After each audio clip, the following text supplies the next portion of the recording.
America, we are back, baby. Welcome to another episode of America Unfiltered. We got a great show for you guys tonight, everyone. I want to talk about the Epstein files today. They haven't released the full files, although next week they are forcing a vote on the files. Thomas Massie got the 218th signature yesterday from the newly sworn-in Congresswoman, and we will be forcing a vote on the Epstein files next week. This will be massive news. But today, what we are going to cover is everything we know so far about Jeffrey Epstein. We're going to go through his entire life. We're going to go through all the corruption, all the connections to foreign intelligence, the connections to Donald Trump, the connections throughout the United States in the finance industry, the connections to people within Trump's administration. There's a lot to talk about with this, a lot of corruption that needs to be uncovered that our Justice Department and the FBI seem to be ignoring. We saw Kash Patel go on the Joe Rogan podcast and literally say, no, there's no evidence to say that somebody killed him. What about the 2 cameras that shut off? The fact that you guys released fake camera footage that showed with metadata that it was edited in Adobe Premiere Pro. Like, are you guys really that fucking dumb? You thought we couldn't figure that out?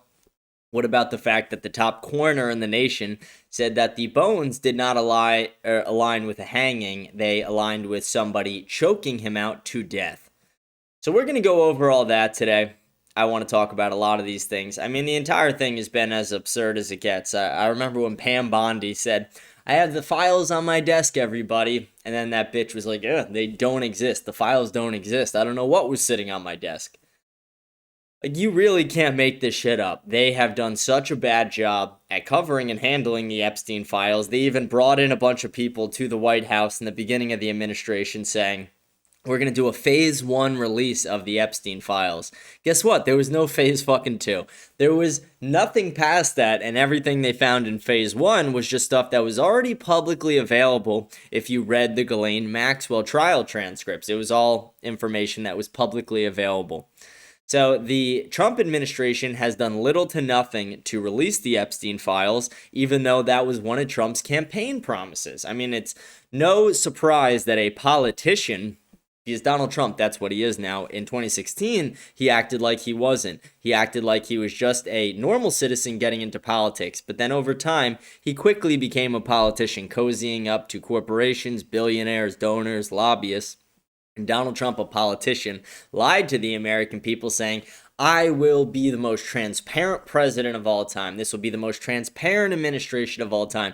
We will release the Epstein files and we will get the answers for the American people, for the victims' families, for everybody.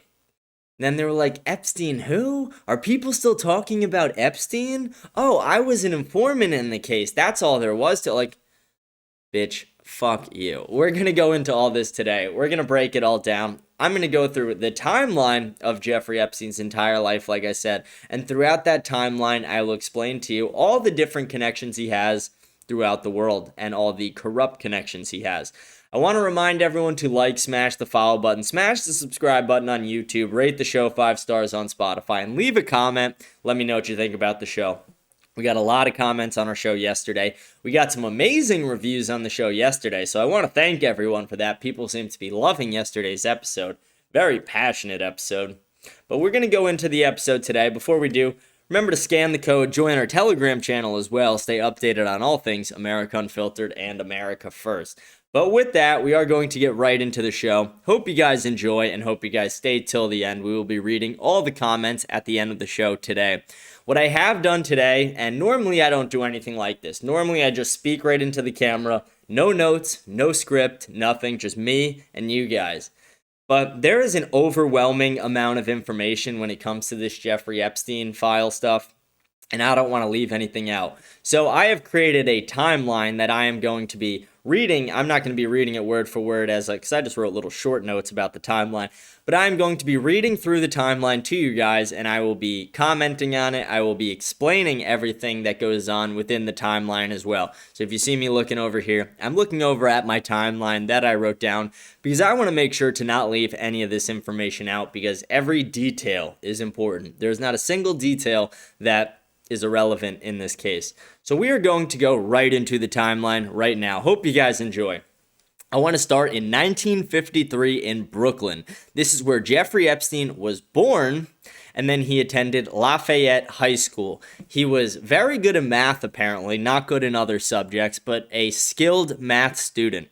After he graduated high school, he went to Cooper Union and NYU's Cornell Institute, but he never finished either. He did not get a college degree. That's something me and him have in common. Me and Jeffrey Epstein have something in common. How crazy, guys. No college degree. Shout out to all my no college degree people. But we're going to keep going with this. So after that, we'll bring you guys to 1974 is where we're going to skip to. This is when Jeffrey Epstein was hired at the Dalton School, a very, very prestigious school. He was hired by no one else than Donald Barr. Who is Donald Barr? Do you guys know? Do you guys know?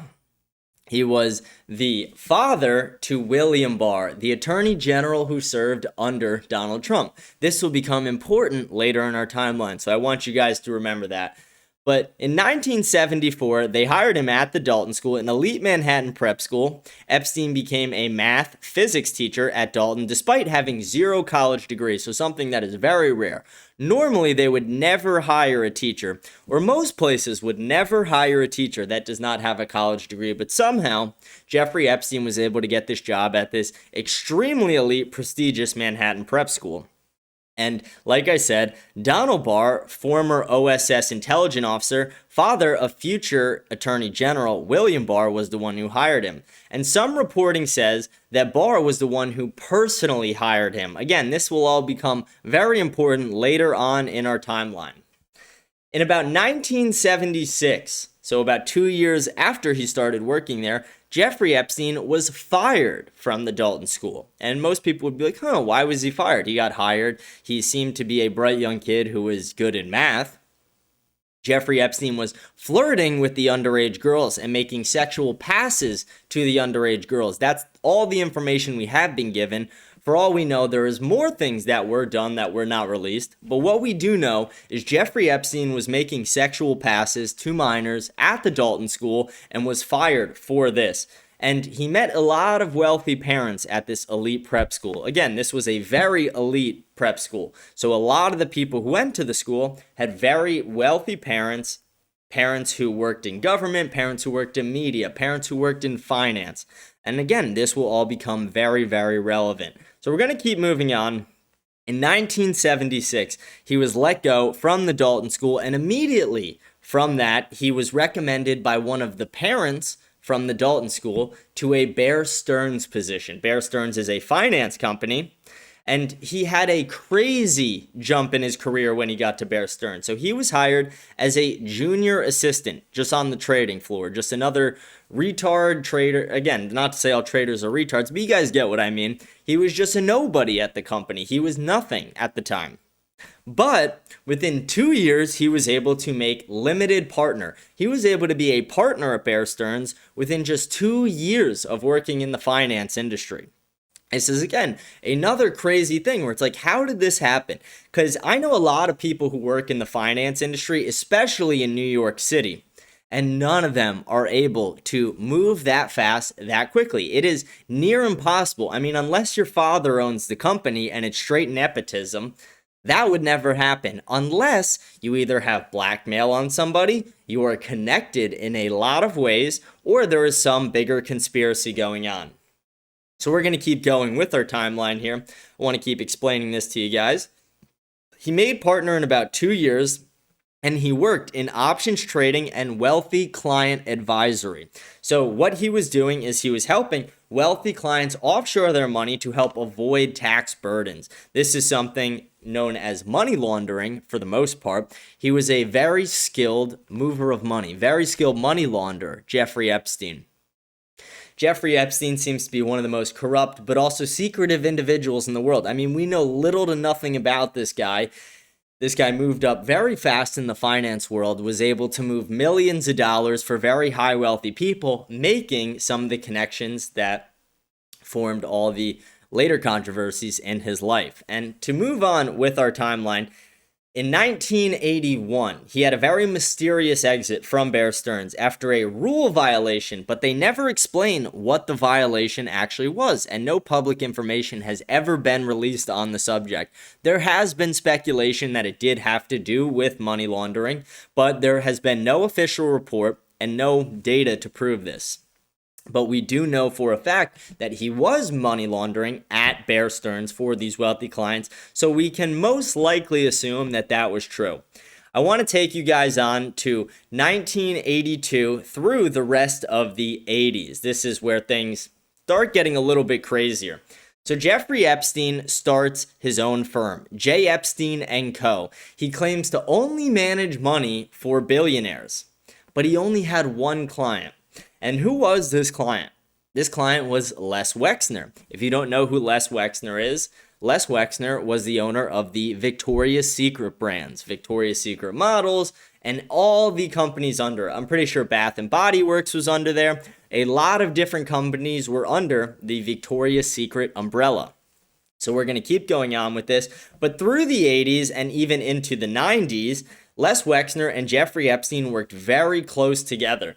Les Wexner even gave power of attorney to Jeffrey Epstein. So what this means is that Jeffrey Epstein was able to manage all of Les Wexner's money, spend the money, was able to manage the entire real estate portfolio, was able to manage all the company's finances, was able to move money around however they wanted, and Jeffrey Epstein was able to have access to all the models in ways that he most likely should not have.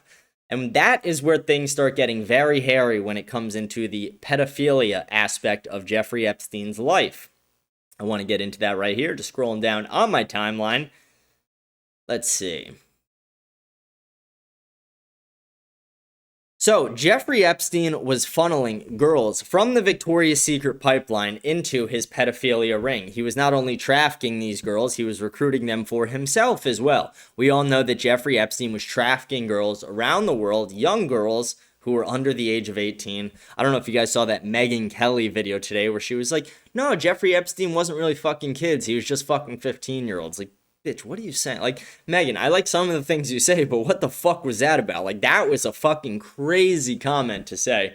A little off track there, but we'll get back into everything. But I just thought I'd bring that up because it was so fucking absurd. But he was funneling these girls through the Victoria's Secret pipeline, and this was reported in the media as well, but fairly ignored. And then something weird happened in the mid-90s between Les Wexner and Jeffrey Epstein. Les Wexner gave Jeffrey Epstein a $50 million townhome for basically free. This townhome was, again, given on paper for $0.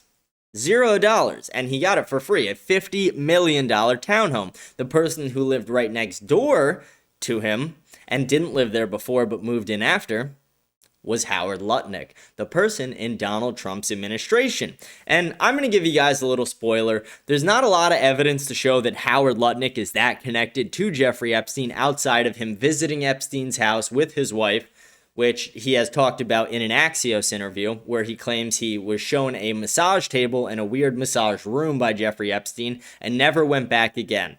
And reports suggest that this is correct. Reports suggest that there is not a lot of evidence to show that Howard Lutnick affiliated himself with Jeffrey Epstein past that, outside of third-party financial dealings, meaning Howard Lutnick's friends were maybe making deals with Jeffrey Epstein in the finance world, but a lot of people were. So I don't want to jump to the conclusion that Howard Lutnick is the link we're seeing to Donald Trump. I don't want to jump to the conclusion that Howard Lutnick did anything, but it is important to talk about knowing that Howard Lutnick is the man who stood behind Donald Trump when he buried the Epstein files, shaking his head yes. He is the man who has stood behind Donald Trump in almost every Israel-affiliated press conference where it's something that the America First crowd and Americans generally are not in favor of that speech or not in favor of that statement under Trump. So Howard Lutnick has had a weird involvement to this. I don't think he was actually guilty in the Epstein pedophilia ring, but I do think there is some corrupt tie with Donald Trump with that. And we'll break that down later in the show today. Hope you guys are enjoying so far. But Jeffrey Epstein was able to obtain this $50 million townhome for free from Les Wexner. Very, very weird relationship. And then Wexner later claims that he cut ties with Jeffrey Epstein after learning of his misconduct, but reports show that this was not true. The financial links and trust continued well into the 2000s, even though Les Wexner claimed to have cut ties with him in the late 90s. I want to keep going as well, and this is where we're going to bring in Ghislaine Maxwell. In the early 90s, Ghislaine Maxwell entered the picture. Ghislaine Maxwell, daughter and media mogul of a Mossad-linked asset. Mossad is Israel's intelligence agency, the equivalent to the United States CIA, if you are unaware of what it is. But that is going to be very important because, again, another spoiler alert, Jeffrey Epstein was most likely a Mossad plant who was sent to get blackmail around the country and around the world for Israel. And we will break that all down as we keep going on with our timeline. But Ghislaine Maxwell, who is Robert Maxwell's daughter, becomes Jeffrey Epstein's girlfriend and alleged recruiter. And I shouldn't even be saying alleged. I have that in there just in case. But she is currently in jail right now. She is seeking a pardon, although I'm not 100% sure she will get it. I think most likely what happened to Epstein might happen to her. Ghislaine Maxwell is right now the only person in the entire world who is serving time or facing any punishment for the crimes of Jeffrey Epstein. Jeffrey Epstein ran this massive trafficking ring around the world, around the country, around the entire globe, and only one person is in jail for it, and that is Ghislaine Maxwell. So we will dive more into this. In the mid-90s, the Little Black Book compiled, a 97-page contact book largely compiled by Maxwell, lists over 2,000 names, celebrities, business leaders, politicians, and random stuff like drivers, gardeners, etc. Investigative reporter Julie K. Brown and others say it's more of a catch-all contact directory than a clean client list. Although a lot of people in the media have speculated that a lot of these bigger names who have been to the island, been to Jeffrey Epstein's estate, been to the Palm Beach estate, were involved in the sex trafficking ring.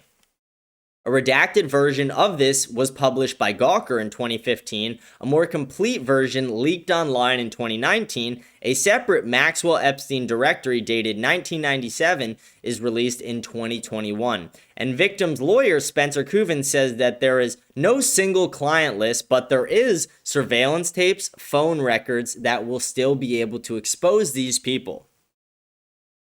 We're going to keep going on with our timeline to go back into the 90s a bit, or we're still in the 90s actually, we're not going back.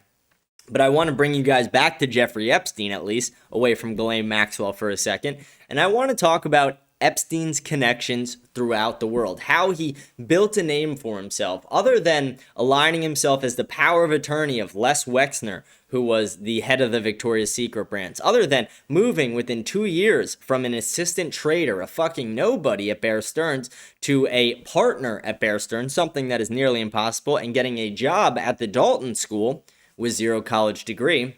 He also was able to buy his way into academia. He donated millions of dollars to Harvard and MIT elites, graduates, and these schools themselves to buy offices at these institutions. And this was his way to not only form credibility in his own name, but to have connections to some of the wealthiest and soon to be most successful people in the country. We all know that the pipeline for Harvard, MIT, all these Ivy League schools does exist. It's where politicians recruit out of, media executives recruit out of, law schools recruit out of. So it is very important detail to show that Epstein was going to great lengths to prove himself to be a credible individual and not just a fraud in this industry who was using it for his own benefit, which was his pedophilia ring. He then had regular contact as well with Larry Summers, who was the Harvard president, who continued emailing him even after 2008. And the reason I specify that is because we will get into in a bit, but in 2007, Jeffrey Epstein was arrested for trafficking and having sex with multiple underage girls, 37, I think it was to be exact, but he was only charged with 2 prostitution charges, which is the same thing they gave P. Diddy. Another interesting fact. Epstein also donated to the MIT Media Lab. Internal emails later showed that the lab tried to hide his donations and treat him as a discreet VIP donor. but this information was able to make its way to me and the public. Another crazy connection that Jeffrey Epstein had, and this is where we tie everything into Israel, or we start tying it into Israel, is his connection to Ehud Barak. So beyond just being in a relationship with Ghislaine Maxwell, who was his recruiter and his girlfriend, whose father was a Mossad agent, and she most likely was as well. I mean, she was Mossad royalty. Ehud Barak was the former prime minister of Israel and one of Jeffrey Epstein's best friends. He was the IDF chief of staff as well. He worked with Mossad, and like I said, he was the prime minister of Israel. So the equivalent to what Benjamin Netanyahu is right now. Barak visits Epstein's New York townhouse and other properties multiple times. There are even photos to document Ehud Barak walking in and out of Jeffrey Epstein's townhouse in New York. They invest together in Israeli tech companies like Carbine 911, staffed by former Unit 8200. And we're going to take a quick derail for 1 second because I want to explain something about Unit 8200. Unit 8200 is the same unit that put the bombs in the pagers.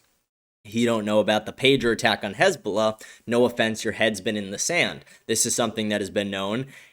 Israel sold pagers to Hezbollah, but they didn't know that they were buying them from Israel. Israel set up multiple shell companies, multiple fronts. Their Mossad agency did this, and they were able to sell these pagers to Hezbollah and then years later detonate them. Not just a few months or a few days or a few weeks, but years and years later, they were then able to detonate these pagers, causing mass chaos, and it was one of their more successful war tactics.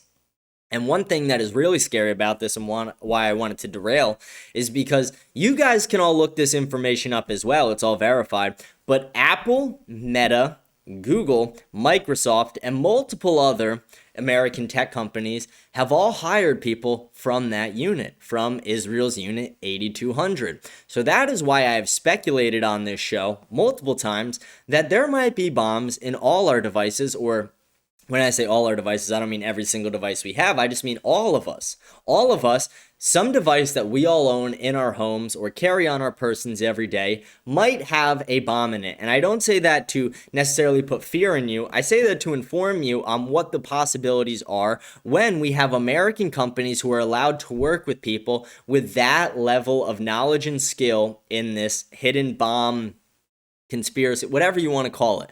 I mean, people were literally putting bombs in pagers. No one knew about it. Years later, they detonated them, causing mass deaths, injuries, etc.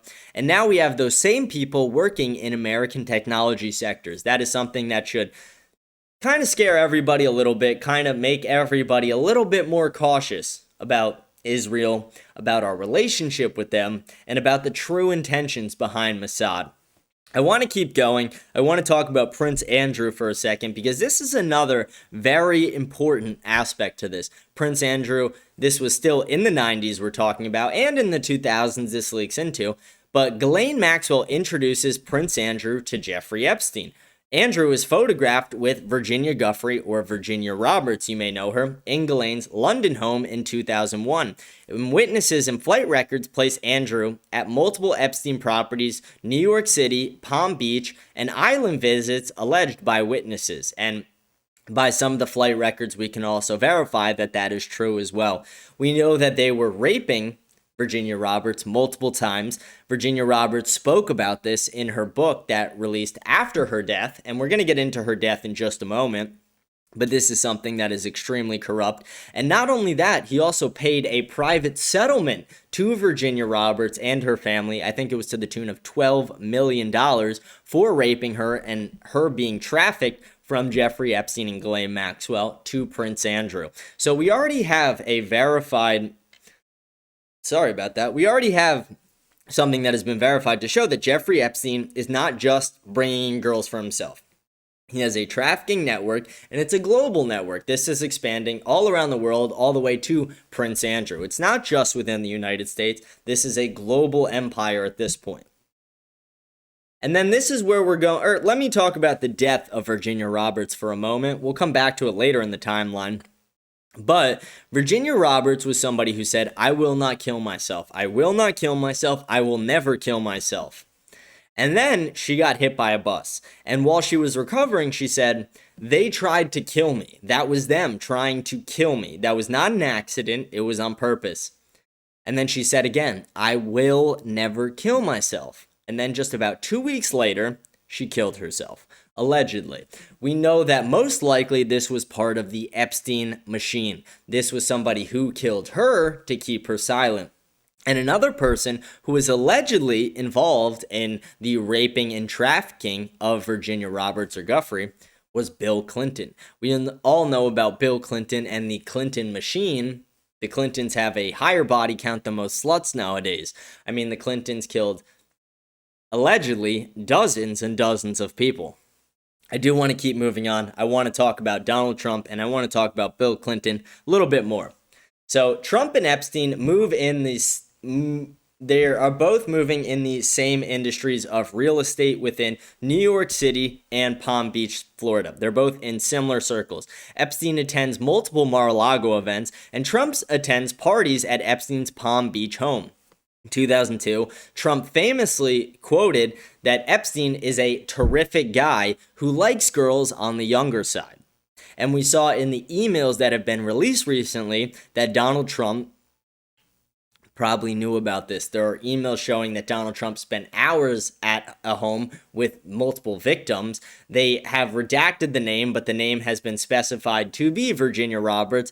And where I will give Donald Trump credit is Virginia Roberts did testify under oath that Donald Trump had nothing to do with it and was nothing but polite. But there is also evidence to show that Ghislaine Maxwell and Jeffrey Epstein both emailed Virginia Roberts saying, "If you talk about any of this, we will have you dealt with." Basically meaning, we will fucking kill you, is another way to phrase that.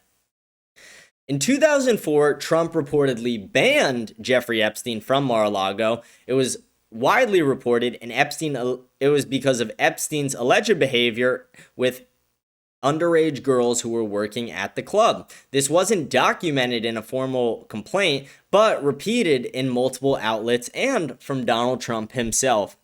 So we know Donald Trump broke ties with Jeffrey Epstein in about 2004. They had been friends since the late 80s, early 90s or so, into about 2004 when Donald Trump removed him from Mar-a-Lago and said he broke all association with Jeffrey Epstein. And I'd want to talk about Bill Clinton as well here. This is going back to the 90s for a second, but Clinton flies on Epstein's jet multiple times, including to Africa on charity trips with Kevin Spacey, Chris Tucker, and Jeffrey Epstein. Photos show Clinton receiving shoulder massages from a massage therapist and accuser Shantae Davies on an Epstein-linked trip. Clinton denies ever visiting the island. At least one staffer claimed he did, but no charges were ever filed against him. Again, we've talked about the Clinton machine before, and we've talked about a lot of the conspiracies surrounding Clinton. One new thing we have found out for sure yesterday, there's been speculation in the past that Hillary Clinton was also sleeping with Vince Foster, who allegedly killed himself around the Whitewater scandal, but it became pretty clear that he most likely was offed by the Clinton machine because of his involvement with Hillary Clinton so that information wouldn't get out. There were also staffers and security people who worked for Bill Clinton who mysteriously died in many ways. Some killed themselves, some in plane crashes, some in at-home break-ins and robberies, who were involved in the security surrounding the hotel visit where Bill Clinton allegedly raped a woman. So this is all more information, just giving you background on these people. But it is very clear that Bill Clinton had connections to Jeffrey Epstein and the island. We know the flight log show he flew over 26 times with Jeffrey Epstein. I want to go to the mid-90s, and I want to talk about something that really ties a lot of this to Israel. And some of this goes a little bit away from Epstein, but it all ties in the grand scheme of things. Let me pull this up right here. In 1995 through 1997, Bill Clinton and Monica Lewinsky's affair and relationship really begins, and it continues through the 90s. It becomes public in 1998, leading to the impeachment of Bill Clinton. In the late 90s, allegations happened that Israel tapped into Clinton's phone calls and that they were blackmailing him with this information. It became very clear that Monica Lewinsky was a Mossad plant who was planted within the White House to get information on Bill Clinton and to get him to cheat on his wife publicly so they could have dirt on him. This was a massive blackmail operation, this entire plot. We know this as well because Jeffrey Epstein, after he died, was found to have two very famous paintings. One was of Bill Clinton sitting provocatively in Monica Lewinsky's cum dress in a chair in the Oval Office. And the second painting was of George Bush sitting on the ground like a child with his legs crossed, flying a paper airplane into two Jenga towers that had been toppled over, inferring that he knew about 9/11 and that possibly it was planned by not only the United States, but also Israel. We all know about the dancing Israelis. We all know about the Israeli art students in the post-9/11 world, or the post-9/11 files and information we have received. Let's see. Let's keep going on with our timeline.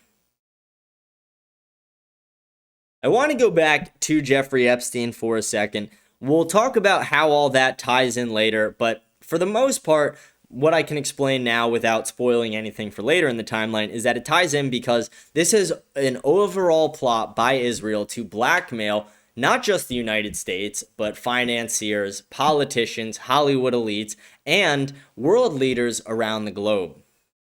In Palm Beach, New York City, and the island and other houses that Jeffrey Epstein owned were all used for abuse. They would recruit vulnerable teenage girls for a massage. They would have them pay in cash, and it would gradually escalate to sexual acts. They would offer money for bringing more girls, and it became a pyramid scheme almost, where the girls were then recruiting other women, basically saying if you want to have your modeling career grow, if you want to have your brand be funded, etc., this was a way to meet very wealthy, high-power people, and all you have to do is go and jerk these guys off on a massage table. Maybe that wasn't their exact pitch. I don't know if that one would work, but that is the gist of what was happening.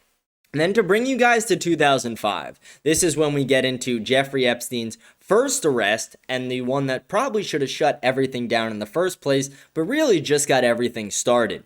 So in 2005, a 14-year-old reports abuse to the Palm Beach Police Department. The police find logs, massage schedule notes, dozens of potential victims, house staff willing to talk, and in 2006, the jury returned only a single solicitation charge, not full trafficking.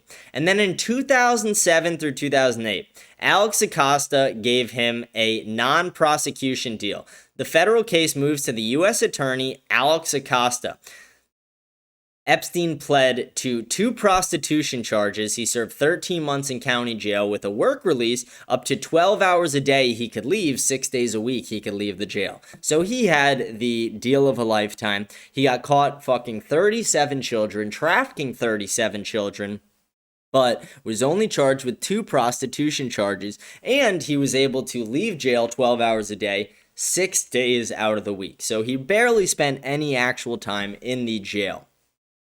And the victims were not informed of what was happening when it came to Jeffrey Epstein's sentence. They were kept in the dark from this, which was very illegal as well. Alex Acosta later said that Jeffrey Epstein was intelligence, and he was told to just leave it at that.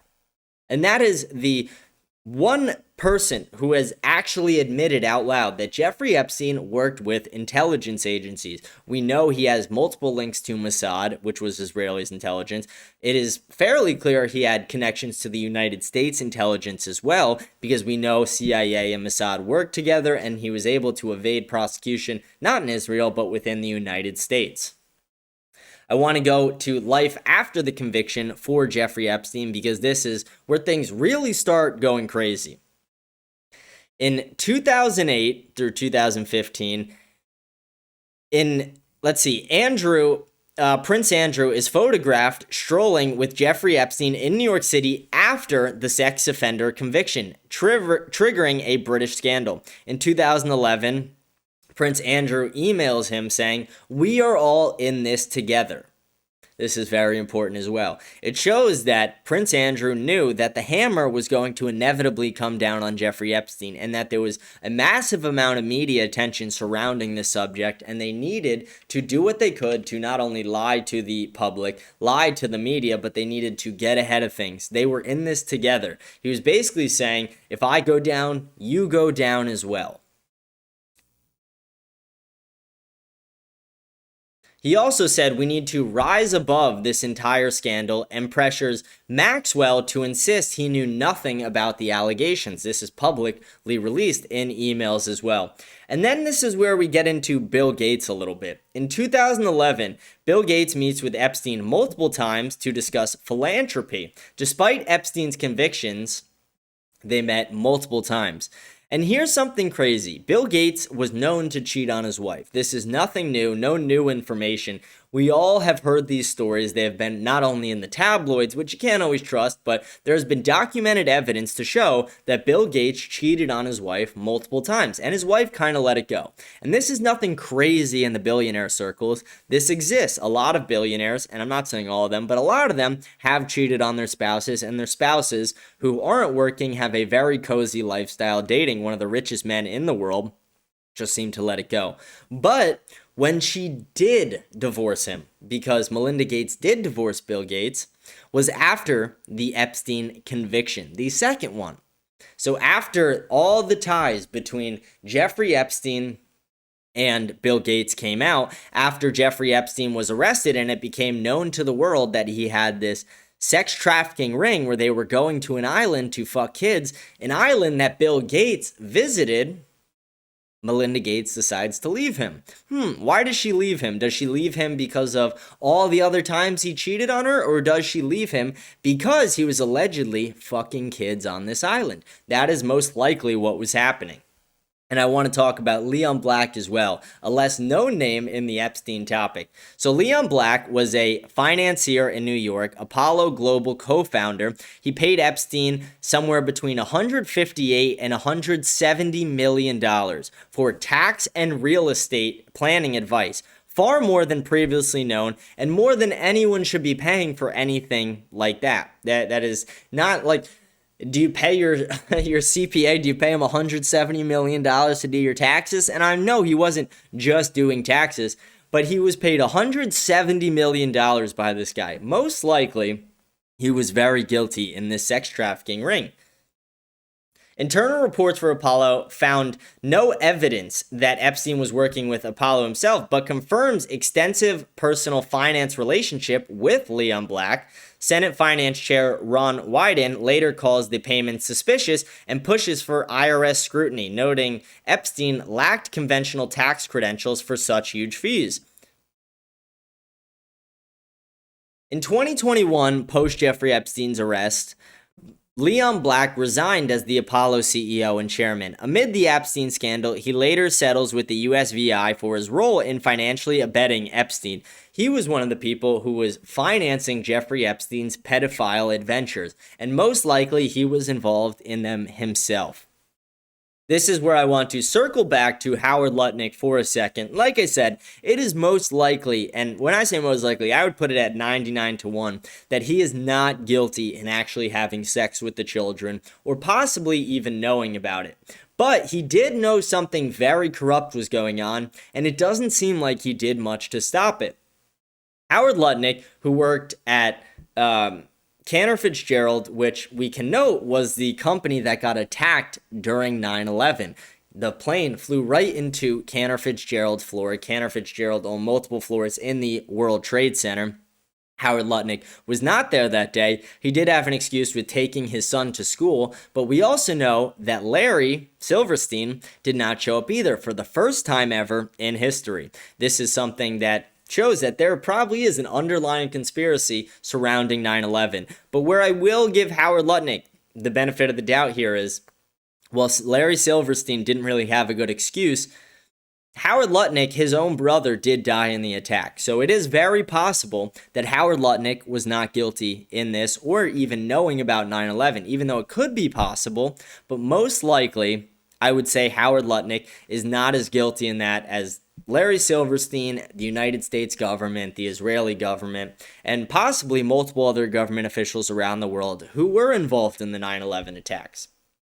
But current Commerce Secretary Howard Lutnick, he was then a Wall Street figure, says him and his wife were invited to a tour of Epstein's $50 million townhouse. He described Jeffrey Epstein as showing off a massage room and making a disturbing sexualized comment. Lutnick says that they cut off contact afterwards. And this aligns with everything that Howard Lutnick did say in his Axios interview that was recently. Commerce Secretary called Epstein the greatest blackmailer ever, speculating that Epstein used hidden cameras to blackmail powerful guests and that this may explain his lenient 2008 deal. Department of Justice and FBI continue to say they found no formal client list or proven blackmail operation, but Lutnick's comments add to the public suspicion. Why would somebody within Trump's cabinet say that he was the greatest blackmailer ever for then someone else in Trump's cabinet, the head of the FBI, Kash Patel, to go on Joe Rogan, the largest podcast in the country, and say, no, there is no connections at all? Things don't really seem to add up. It seems like whoever Jeffrey Epstein was controlling has an ear to Donald Trump, Kash Patel, Pam Bondi. Most likely it is Trump himself. And I'm not trying to speculate that Trump was having sex with kids, but I would put the percentage chance somewhere between 5 and 20% that is a possibility. But where I would say Trump is definitely guilty is it is very clear that Trump knew about this. We all know, like I said earlier in the timeline, about Trump at Mar-a-Lago and how he knew that Jeffrey Epstein was trying to recruit underage girls from Mar-a-Lago to be part of his sex ring. And then we all know as well that Donald Trump was very active in the media, in the real estate circles. So for Donald Trump to be unaware of the 2007 arrest of Jeffrey Epstein would be very crazy. We can healthily assume and most likely assume that Donald Trump knew about the crimes of Jeffrey Epstein and either ignored it or did nothing about it because there was some dirt on him. I do want to keep moving on, and I want to talk about Peter Thiel. This is in 2014.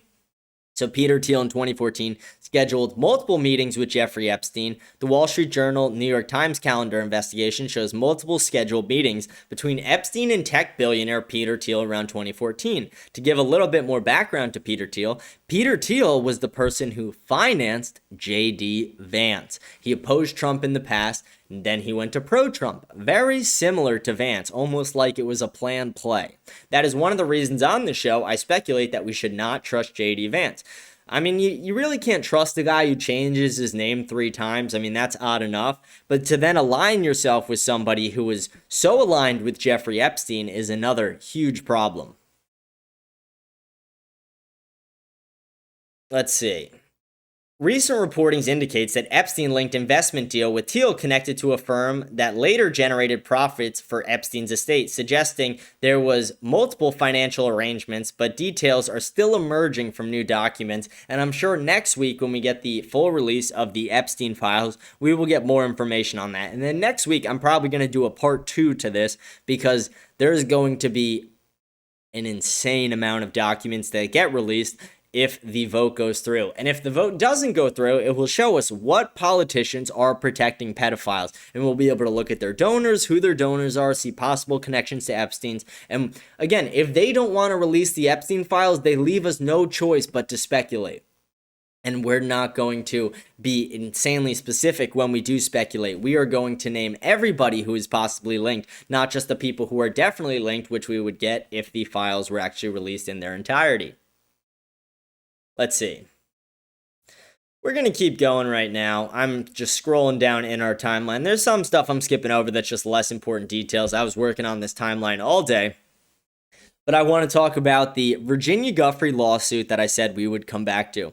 In 2015, Virginia Giuffre versus Ghislaine Maxwell came into effect. It was a lawsuit. Virginia Giuffre sued Ghislaine Maxwell for defamation. Filings accused Epstein, Maxwell, and others including Prince Andrew, of abuse, trafficking, and the case settled in 2017. In 2018, the Perversion of Justice series, Miami Herald's Julie K. Brown publishes major investigative series re-exposing the 2007-08 sweetheart deal, and this brought more information back into the media. And then in 2019 February, court rules MPA violated victims' rights. That's what I talked about earlier, that they did not tell the Epstein victims that he got a sweetheart deal where he only got charged with 2 prostitution charges instead of being charged with the 37 counts of sex trafficking that should have been charged, and that he was allowed to leave jail 12 hours a day, 6 days a week. And I want to bring you guys, now that we've given the majority of the background, I want to bring you guys to his second arrest through his death. This is another crazy part of the Epstein saga, and I'll add a little more flavor in this beyond, like in my timeline, I just added details about like times, dates, what happened, who was there, etc. I'll add a little more flavor into this one. But on July 6, 2019, at Teterboro Airport in New Jersey, Epstein was arrested on federal sex trafficking and conspiracy charges. They raided his New York City townhome to find thousands of images of nude minors. They were lock-safed with CDs labeled with names, etc. Cash, diamonds, fake passports, listing residences to Saudi Arabia and other countries. In July 23rd, 2019, Epstein was found injured in his cell shortly after being arrested. They said it was a possible suicide attempt, but Jeffrey Epstein himself claimed it was not a suicide attempt and claimed that it was assault, that somebody had assaulted him. We never got the name of the person, but I'm sure Jeffrey Epstein said this to whoever was asking him about it. But we never got that information. All we got is that Jeffrey Epstein killed himself. And then just a few weeks later, on August 10th, 2019, he was found dead. The official ruling was a suicide by hanging. All the cameras outside his cell started to malfunction mysteriously in that moment. Guards falsify logs, later changed with failing to check on him, under Attorney General William Barr. DOJ says investigation found no evidence of murder or conspiracy. Many remain skeptical. The reason I talked about the Dalton school, because it seems like an insignificant detail, but the reason it is so important is because who was he hired by? He was hired by Donald Barr. Who was Donald Barr's son? William Barr. Who was the DOJ who said that there was no evidence of murder or conspiracy? It was William Barr. So you could see that this was something passed along generations from Donald to William. They obviously had this connection to Jeffrey Epstein, and Donald Trump is the one who placed William Barr as the head of the DOJ. So that is another connection to the Trump administration, to Donald Trump. And another thing I want to add is Donald Trump was the one who was in office when Jeffrey Epstein was arrested, when Jeffrey Epstein was murdered, and when the Epstein files were buried. The Democrats under Joe Biden and Kamala Harris barely, if ever, spoke about the Epstein files. This is mainly because Bill Clinton is very guilty in them, and Bill Clinton is one of the largest funders to the Democratic Party and the DNC. They didn't want to bury Clinton because Clinton practically owns the Democrats. So we didn't get much information from them. But Donald Trump campaigned on the promise that he would release the Epstein files, only to bury them himself, after the attorney general he placed, whose father originally hired Jeffrey Epstein, said that there was no conspiracy of murder and no conspiracy of sex trafficking. I do want to keep going on. In 2020, Ghislaine Maxwell was arrested. She was tried and convicted. Actually, I want to go back for a second because I just want to point out some of the absurdities. One of the bigger ones is the cameras malfunctioning outside the cell. I want to talk about this stuff for a second because we're going to circle back to it later, but I figured I'd bring it up now while it's very relevant. The cameras malfunction outside the cell, but then this year they released camera footage from the jail saying that, see, the cameras were actually working, we were able to recover it, but you couldn't see anything on the cameras. It was all bullshit. And then not only that, it was 2 clips stitched together in Adobe Premiere Pro showing that the video was edited and there was over a minute missing from the video.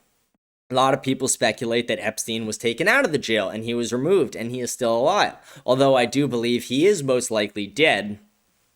what I believe is in that minute or in some time frame, because it shows that the entire video that they released was fake, so it could have been any other time.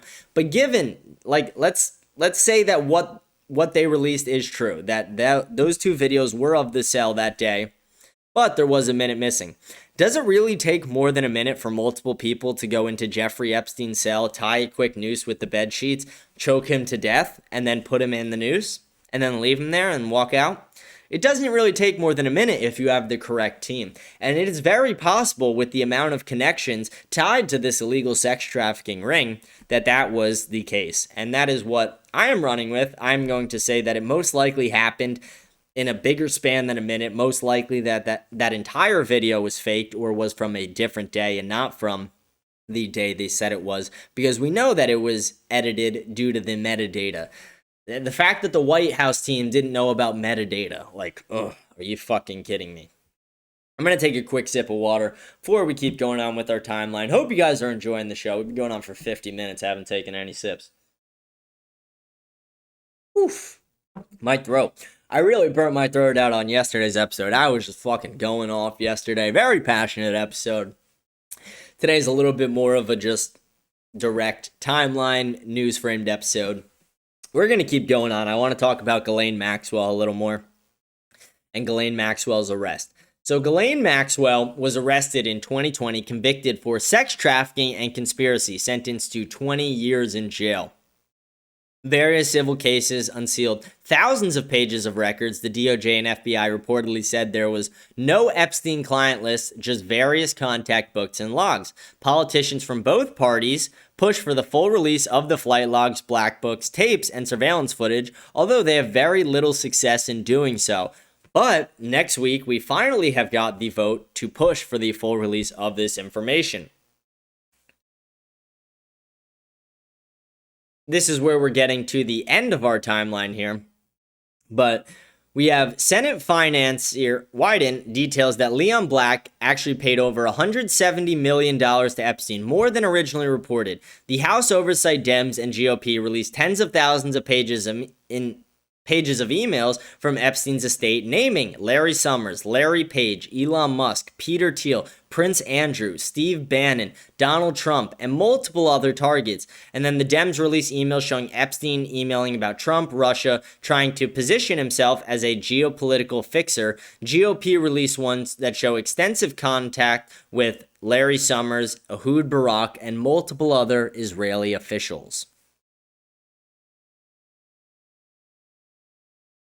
So that is, for the most part, the timeline of Jeffrey Epstein from when his life started, through his sex trafficking extravaganza, through his corruption in the finance world, and all the people tied to him, his corruption when it came to academia, where he was funneling girls from not only these colleges, he was funneling them with Lex Wexner from Victoria's Secret, he was taking money from Leon Black for sex escapades. He was traveling to Africa with Bill Clinton, Kevin Spacey, and multiple other sexual predators. It has become very clear that Jeffrey Epstein is was one of the most connected individuals in the world. And his extensive relationship with Ehud Barak is one of the most famous. Ehud Barak, the former prime minister of Israel, has denied allegations that he was involved in this, even though he has been photographed not once, not twice, but multiple times coming out of Jeffrey Epstein's Manhattan estate. It is very clear that Jeffrey Epstein was working with Mossad intelligence due to his connections through Ehud Barak, his connections through foreign passports, his connections to Ghislaine Maxwell and Robert Maxwell, his connections to the Israeli government as a whole, and the fact that Israel was able to blackmail the United States when it came to the 9/11 stuff with George Bush, when it came to blackmailing over Monica Lewinsky. There's a lot of things tying Jeffrey Epstein and Israel to this entire pedophile ring. And that is the full story. That is the full timeline of Jeffrey Epstein. The questions I leave for the viewers to ask themselves, for the people to ask themselves is, was Jeffrey Epstein always a pedophile, or was he put up to it by a foreign nation? Was Jeffrey Epstein tied to other world leaders that we don't know about? Do you think that Jeffrey Epstein actually killed himself, or was he murdered? Does the Black Book exist? Do the Epstein files even exist in America? In my opinion, I don't think they ever did. I think they exist in a foreign nation, most likely in a vault in Tel Aviv, somewhere in Israel. I want to ask people, do you think that the additional victims who have spoken up but were killed, do you think that that is just a coincidence that they all killed themselves? Or do you think that somebody was killing them? Do you think that Vince Foster actually killed himself? Or do you think that the Clinton machine killed him? Do you think that the paintings that Jeffrey Epstein had were just fun, decorative things? Or do you think the paintings of Bill Clinton in the cum dress posing provocatively and George Bush playing like a child with Jenga towers knocking over the Twin Towers, do you think that was some form of blackmail to say, I got you, I know what you did? Do you think the CDs with names on them were names of the victims or names of the people who were raping the children? This is stuff that has not been released yet. We have been told by our own FBI that there is no evidence to show that Jeffrey Epstein killed him, or that Jeffrey Epstein was killed by anybody. But the number one coroner in the nation said that the bones in his neck were not broken by hanging, they were broken by somebody strangling him to death. Very different styles of breaks.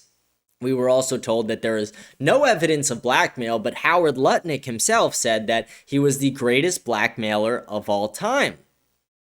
There is also overwhelming evidence to show that Jeffrey Epstein had cameras in his apartment, in his Palm Beach townhome, and in the island itself as well. There's overwhelming evidence to show that people on the island saw little girls and politicians fly in and out of the island consistently. These are all things I want you guys to ask yourselves. Is this all a big conspiracy, or is Jeffrey Epstein the most notorious blackmailer and pedophile of all time, financed by a foreign nation, most likely Israel? I'm going to go with Israel. And a lot of people who are just like, oh, you're just saying it's Israel because you don't like Benjamin Netanyahu and you don't like what they're doing in Gaza. Like, no, it has nothing to fucking do with that. You can go back to episode like 80 something of the show when I did a very similar show. This isn't the first time I've broken down the timeline of Jeffrey Epstein on this show. I have done it before. I did it immediately after Donald Trump buried the Epstein files because that was the final straw I had with Donald Trump. I started turning on Donald Trump when he bombed Iran for Israel. It made no sense to me, and it made no sense to a lot of Americans why we would do that, because it didn't really involve us, and our own intelligence, Tulsi Gabbard, was saying that they did not have a nuclear weapon. And then we still went and bombed them anyway after controlling Iranian and Israeli airspace. And then shortly after that, Donald Trump buried the Epstein files, and after that I was like, fuck this, I'm done. I felt like an idiot for saying that Donald Trump was the most transparent president of all time, and I went to thinking he might be one of the more corrupt ones of all time. I mean, he is literally protecting a pedophile. It's become very, very clear that Donald Trump knew about this. Maybe he wasn't involved in having sex with the little girls, although it is possible, but it is very clear that Donald Trump knew it was happening and ignored it. And not only did he ignore it, he hid the information. His Department of Justice, with William Barr, said that there was no conspiracy. That's weird enough. His Department of Justice, William Barr, didn't ask any questions about the broken cameras, didn't ask any questions about the guards who fell asleep. Like, are you fucking kidding me? How dumb do they think we are? How dumb do they think we are? And then again, to circle back to something I said earlier, Ghislaine Maxwell, someone who was friends with Donald Trump in the past, is the only person rotting in prison for the crimes of Jeffrey Epstein, although our own FBI says that there is no evidence that they were trafficking at all, that they were just receiving unlimited handjobs. So why is she in jail for sex trafficking if there's no evidence to show that they were trafficking? Why is there so much evidence in the Ghislaine Maxwell trial? If you guys go through and read the transcript, which I have read myself, of the trial, you'll see there's overwhelming evidence to show that there were other people involved, and they failed to release that information. They failed to tell the people about it, and the FBI chose to ignore that. So again, this leaves us with a ton of questions, a ton of unanswered questions that hopefully we are able to get the answers to next week. But I wanted to lay all this out for you guys before the weekend, because we're going to have our casual Friday show tomorrow. It's going to be more relaxed. But I wanted to lay this out for you guys before the weekend so you guys could think about it before we get more information next week, hopefully.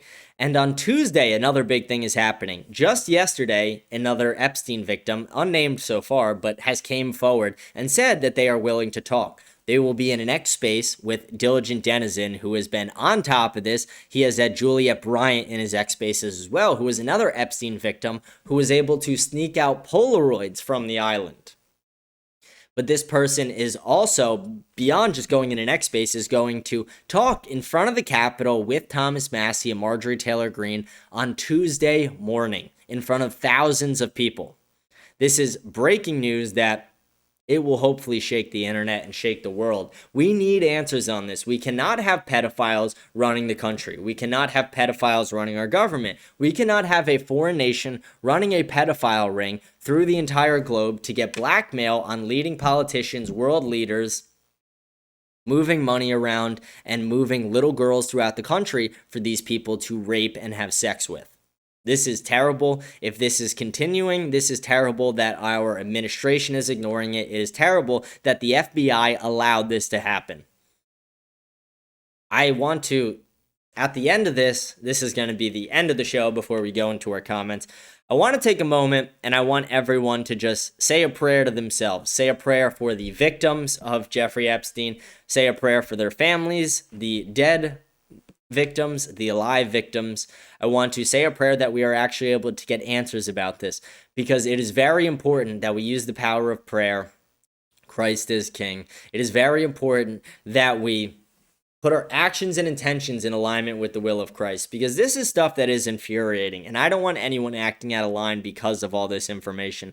I don't want anyone hearing this and thinking that we have to do something about it and go to turn to something violent, go to turn to something that is not what we should be doing. We should be acting politically. We should be acting in the media. We should be using our voices, and we should be using the power of prayer. That is very important. But again, we should all definitely be praying for the victims of Jeffrey Epstein's crimes and their families, because out of everybody, I mean, we are suffering because of this, but over everything, they suffered 10 times worse. And I don't even want to imagine what these thousands of young girls went through when it came to the sexual abuse of Jeffrey Epstein and his cronies. That's going to be the entire show for the day. I hope you guys have enjoyed the show so far. We are going to go into our comments for the day. Hope you guys have liked it. Again, please remember to like, smash the follow button, leave a comment, let me know what you think of the show. Hope you guys have enjoyed the show so far, and rate the show 5 stars on Spotify. Join our Telegram channel by scanning the code up in the corner. I do want to, that was like perfectly 1 hour. Let's go. I tried to, when I wrote the timeline, I was like, I think this will take me just about an hour. Let's go. Right on fucking cue. Let's go. We're pulling up our comments, though. A lot of our comments are going to be relating to yesterday's episode, where yesterday I asked people, has your life gotten better or worse since Donald Trump took office? Because yesterday's episode, if you didn't listen to it, if you're new to the show, was about me talking about how MAGA is dead and Donald Trump has completely betrayed his voter base. But we're going to get right into these comments. Give me one moment to get set up here.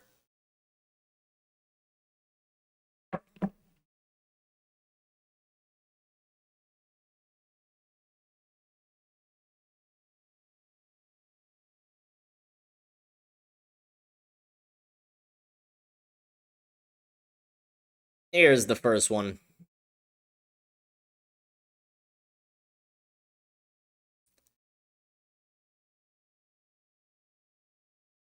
Give me a second. I don't know why I didn't play there.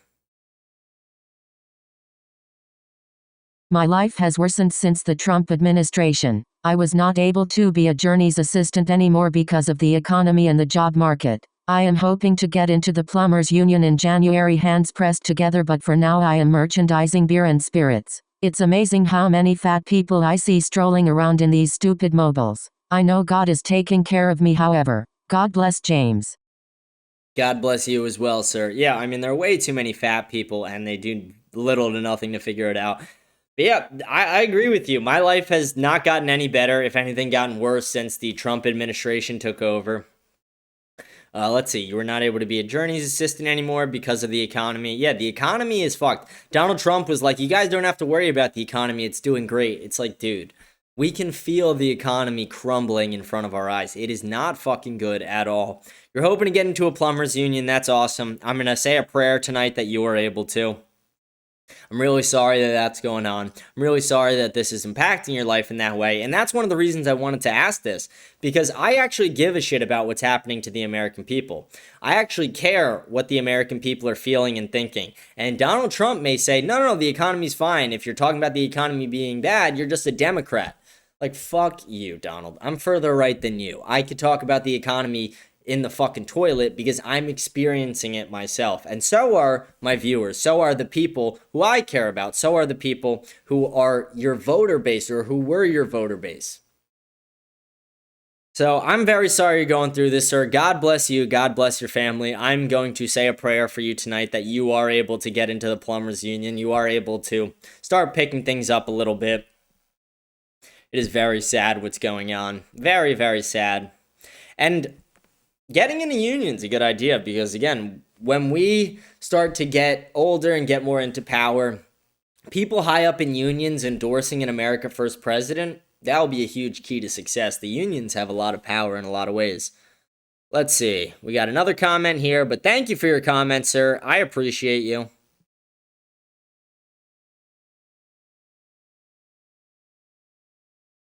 There is a very little interest or nothing to bring justice for Charlie Kirk assassination noon, of the people close to him, with the exception of Candace, Tucker, and few other more. Instead, the people that were supposed to his friends and family are trying to making a great theaters out of the tragedy.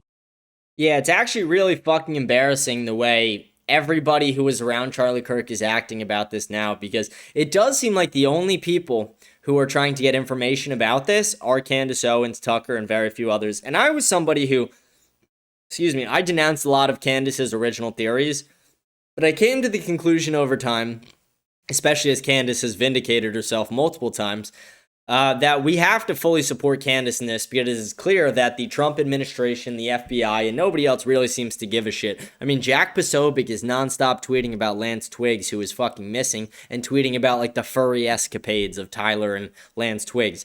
I'm not even still fully convinced that it was just them. I think most likely they took the shot, but there's also a lot of evidence to show it could have been other things.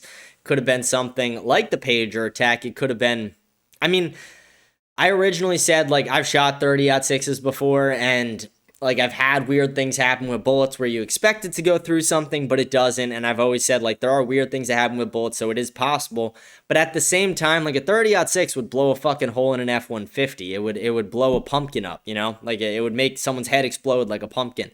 99.999 times out of 100. So, yeah, it is all very weird. It's a lot of crazy shit going on. We have so many fucking comments on this. Like, I'm happy about it. I'm looking at how many.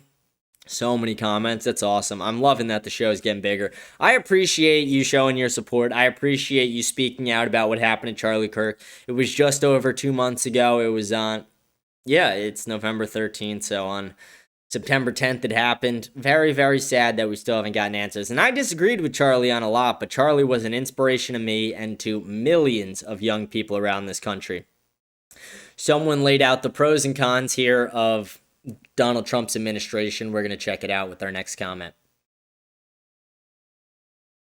Cons. No one in jail. Brennan, Obama, Clinton, Clapper, Strzok, Page and Cheney all got away with treason and pushed genocide in Palestine, Yemen, and Somalia. All evil war criminals helping Pettis. Jeffrey Epstein free and alive on Israeli-owned island. Possibly. Pros. Truth from Tulsi Gabbard about deep state blob CIA and SADNI crimes, including dung torture and murdering 90% civilians. $1,200 less per month in RX costs. Literally the $480 mo drug Eliquis I had to take after vaccine damage from shot. Vaccine damage that Donald Trump promoted. The vaccine was crazy. I remember when Donald Trump got the shot in front of everybody and convinced millions of people to go get it with him. It's crazy that was approved that fast. That's awesome that your drug prices are down. That is a huge pro. Like, yesterday's episode wasn't to say that there are zero pros of the Trump administration. It was just to point out that it has been a colossal failure for the most part, that almost all of Donald Trump's campaign promises have fell through. Tulsi Gabbard. I'm back and forth between her because, yes, there is some good work she has done, like you specified, but also she is really just like, she was one of the people who was like, no, Iran is not close to a nuclear weapon. And then Israeli intelligence was like, they're right on the brink of it. They're less than 2 weeks away. And then she changed her mind. So it seems like she's very aligned with that. And maybe she just doesn't want to lose her position and Trump put pressure on her. Let's go to your cons as well, where you say Brennan, Obama, Clinton, Clapper, Strzok, Page, and Cheney all got away with treason. Yeah, I mean, Cheney literally died before anything happened. Very crazy. I didn't even acknowledge it. Like, I very briefly, I said, like, rest in peace to Dick Cheney. But at the same time, we got to acknowledge that Dick Cheney was not good for this country. Dick Cheney was a huge neocon, brought us into a pointless war that got tens of thousands of Americans killed. His entire administration was a setup. He was legitimately on paper, George Bush was the president, but Dick Cheney ran shit. He was acting as the president. They even made a movie about it, although the movie's probably a little blown out of proportion. Maybe not. Maybe it's underreported. What we know about Dick Cheney's life is so fucking little because of how secretive it was. And we know that every email they sent was on a server with the automatic archive function turned off that was completely erased. So we really don't know what was being said behind closed doors. But what we do know is Dick Cheney was meeting with oil executives, pointing out the targets in Iraq that had the most oil when they were saying the stuff with Saddam Hussein, and those people were connected to Israel as well. So a lot of crazy shit. Clinton, hopefully we get some answers on that soon, next week. Obama, I doubt Obama will never sit a day in prison. Just won't happen. Although I wish it would. It's just very fucking sad.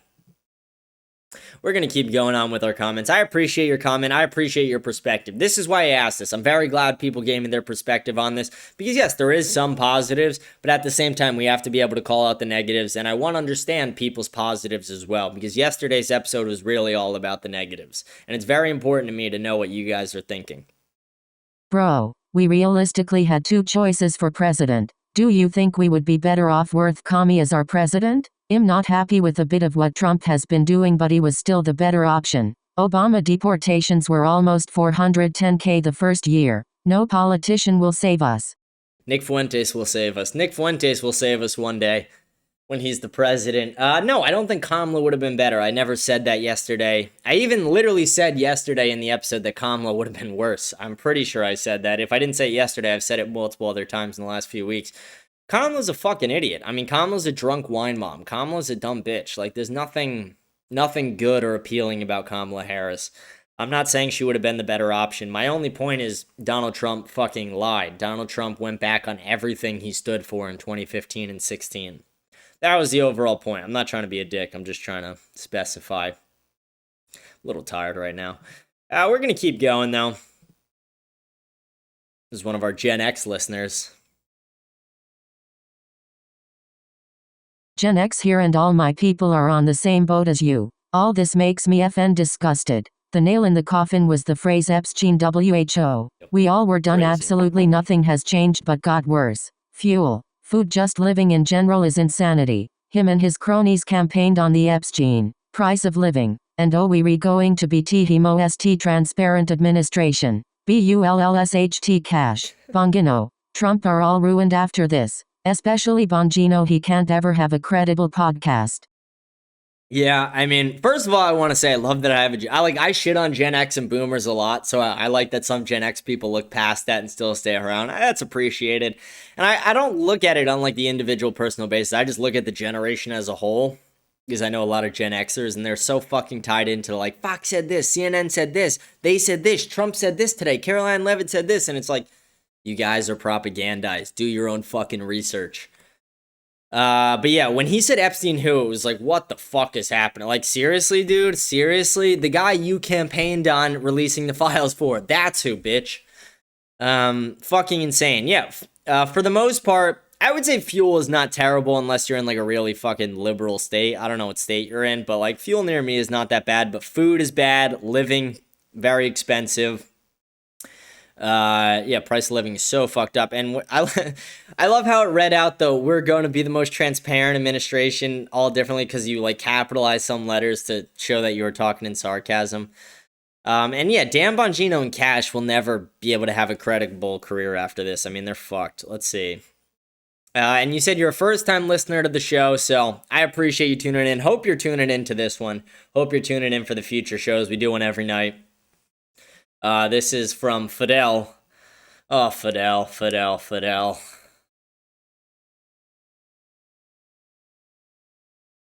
Can you show proof that 2 million people didn't get deported? And then I said, can you show proof that they actually did get deported? Because the 2 million number comes from a survey that people filled out themselves saying, like, did you deport, did you not deport? And they estimated from the survey that 1.6 million did self-deport.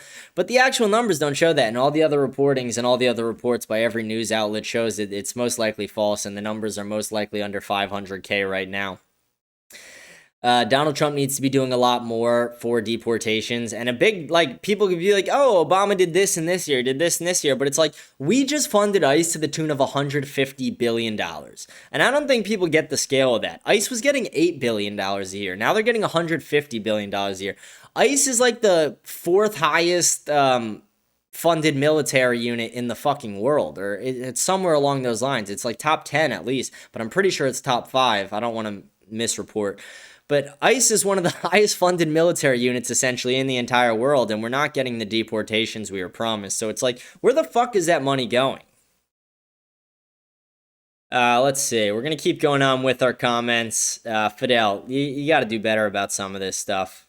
Fidel actually replied on, I don't know which one he replied on another one, but we'll get to that later. Someone else commented. Here we go. I agree with most of what you said. The only pushback I have is about the numbers of people deported by Trump and comparing them to prior administrations. Because Obama's numbers were at the end of 8 years, Biden's after 4 years, Trump's number is after 10 months. I'll have to see what Trump's numbers are in another 3 years. Thanks. Really enjoy the show. Yeah, again, like, for all I know, Trump could go fucking ham in the next 3 years and he can get millions of people out, although it doesn't seem likely. But again, we're going to hope that happens. But you got to think, Trump has already had for now about 5 years under his belt. It's not like this is his first term or anything. Trump didn't get a crazy amount of deportations in his first term. He didn't even get the wall built. They have shut down the border, but I don't think he's going to touch the Obama numbers. I really don't think he will get to 5 million. And, like, Obama's the low end of that. Like, Bill Clinton got 11 million out. You know, I yearn for the old Bill fucking Clinton days in a lot of ways. 94 crime bill, 3 strike laws, 11 million illegals out of this fucking country. Why can't we do that now? Like, why can't we do that? Like, again, it's not worth it when it comes to, like, a president raping people and all that, but you guys get what I'm saying. Donald Trump might be guilty in that too, though. This is from yesterday's show. By the way, thank you for commenting. The second you brought up weed, you sound retarded. Yes, it should be regulated for safety, but as an adult, if you can choose to drink, smoke cigarettes, go to war, work in construction, and do 1,000 other things more dangerous than as an adult you can choose to smoke an herb given to you by God regardless of why. If it's not for you, then it's not for you, but this nanny state BS propaganda is old. Dude, I wasn't talking about weed or cannabis. I was talking about the unregulated hemp THC industry. I specified that yesterday. Come on. Like, come on. You gotta be able to think a little more than that. I'm not trying to be a dick. I'm just trying to say, like, I literally said that. And I've been having the same argument with people on X as well, where they're like, oh, dude, but weed is good, man. And I'm like, dude, I'm not even talking about weed. I'm not talking about cannabis. I'm not talking about marijuana. I'm talking about the unregulated hemp THC industry. It is so fucking unregulated. And how do I know that? I worked in it as a CEO for 4.5 years. And saying, oh, it's not for you. Dude, I was literally addicted to it for like 6 fucking years, smoking every day, all day. Like, dude, I know more about it than you most likely. And I'm not trying to say that in like an arrogant, douchey way. I'm just trying to say, like, I have done my research. I was a CEO of a company for 4.5 years for the hemp THC industry. I know how corrupt and fucked the industry is. And it's not to say there's not any good players, but when it's like 95-5, yeah, no, you can't have that. Here's another comment. Thank you for commenting, though. I still appreciate your perspective, even though I don't agree. Epstein list was a Democrat hoax that says everything you need to know about Donald Trump. I once heard from raging dissident that voting liberal is like driving a Corvette into a wall. Voting conservative is like taking an old sedan into a wall. Yes, the sedan is the better option, but the best option is not hitting the wall in the first place. Supporting Israel, big tech, rich goofball shareholders and other countries is that wall. Yep. You hit her, dude. You're one of my favorite commenters. You're here on every fucking episode. So first, I just want to say how much I appreciate that you're, probably one of my most regular listeners. You've been commenting for a while. I want to put that out there. Second, I want to say you hit it right on the head. Like, that is a very good metaphor for it. And it's like, the GOP, how does it help us? Like, seriously, how does the grand old party, how does it help us at all? It really doesn't. We need a new party. We need the America First Party to really become a thing, because we're getting fucked. Let's see. This is a comment from someone who goes back and forth whether they like and hate my show. Seems like you're crying out about Trump. No tax on overtime. That's good. I pay $1.88 a gallon for gas. Groceries are not rising in price in my city. IDKWTF you're talking about. Things seem pretty good for me anyway. Not saying he's perfect, but I'm doing better now than with Biden. That's good you're doing better. Again, I didn't ask the question to like try and poke holes in your argument. I asked it because I want to understand people's perspectives, because I'm sure there are people who are doing better, but there are people who are doing worse, as you've heard from other people who have commented as well. The only pushback I'll give on your comment is the grocery prices. Unless you have some crazy, obscure grocery store that's not jacking up prices, I don't know if that's true, because at every grocery store near me, and all the ones near anyone I'm related to or friends to, they all say the same thing, that grocery prices are up. Gas, though, I'll give you, unless you're in like a crazy liberal state like Cali, gas prices are for the most part down. No tax on overtime is a great thing as well. No tax on tips, great thing too. I have no complaints about that. I'm not complaining about those things. Like I said, it's not like there's no positives from the Trump administration. It's just that the positives don't seem to outweigh the negatives at this point in the grand scheme of things. But I appreciate your perspective. Your perspective is important to me. And it is good to know that there are people who are seeing positives from what's happening in Trump's administration right now. That does make me happy. So I'm going to pray that those positive things keep continuing in your life. Even though you don't always love my show, I love all people. I'm a Catholic, so I appreciate your perspective, and I'll pray that the positives keep happening for you. Here's our next comment. It's about someone else commented about Fidel. I like Fidel. He seems like a nice guy, just unfortunately brainwashed. Also, James, watch the new Andrew Klavan show episode. He interviews Do Not Redeem D'Souza about his new movie, and the takes they have are just laughable. Do not redeem the card, D'Souza. I can imagine like a UFC event. Bruce Buffer gets out there. In the red corner, do not redeem D'Souza. I don't know why that came to my mind. That's probably a stupid joke, but it's funny. I'll check out the episode. Not the biggest Andrew Klavan guy, but I like shitting on D'Souza. He's kind of a fucking idiot. And yeah, like, I like Fidel too. Like, kind of weirdly, I think Fidel is probably a decent dude. It's hard to get a good read on him though, because he gives me a weird amount of pushback about like shit that he doesn't really know about. Like, there was a video of IDF soldier raping a Palestinian prisoner, and he was like, no, he's just doing a pat down. It's like, what? Who gets a pat down? Fucking, like, that's a pat down? Someone fucking you from behind? That's a pat down, Fidel? But it's like, I just think what you're saying is right. I think he's brainwashed. I think he's propagandized. I don't know if he's Jewish or what it is that ties him to Israel like it is. I'm curious, Fidel, are you Jewish? I've asked you if you're American, and you said yes to that.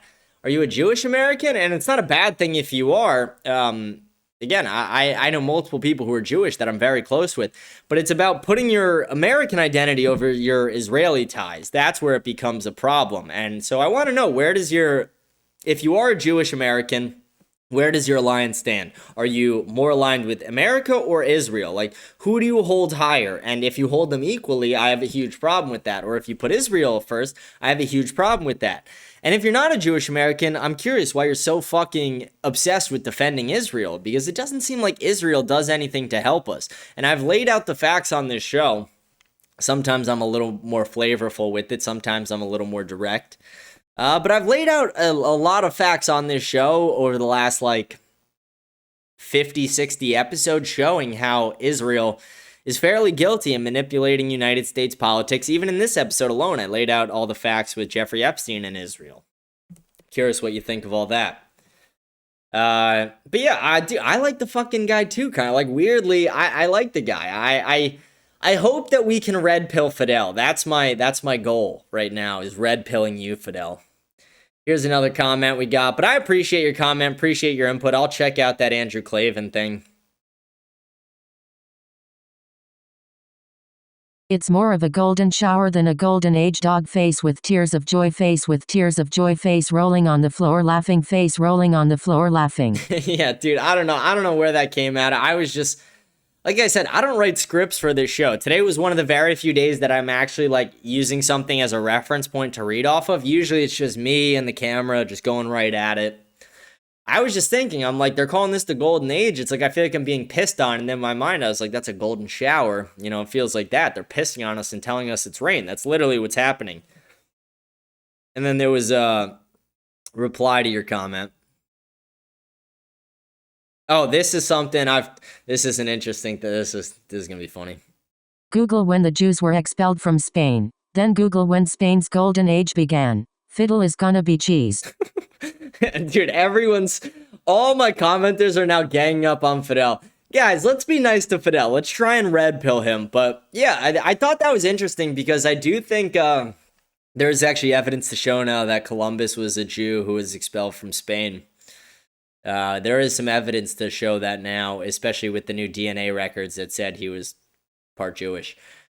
We're going to get more information on that over time because that's fairly new information. But yeah, that is an interesting thing. I didn't know that until this year, that the Jews were expelled from Spain in 1492 when Columbus sailed the ocean blue. We're going to keep moving on. That was just a reply to that comment. Here we go. Here's another one. Thank you guys for commenting. Happy I found your show. Love the content. Thank you. Happy you found the show as well. I appreciate you. Thank you.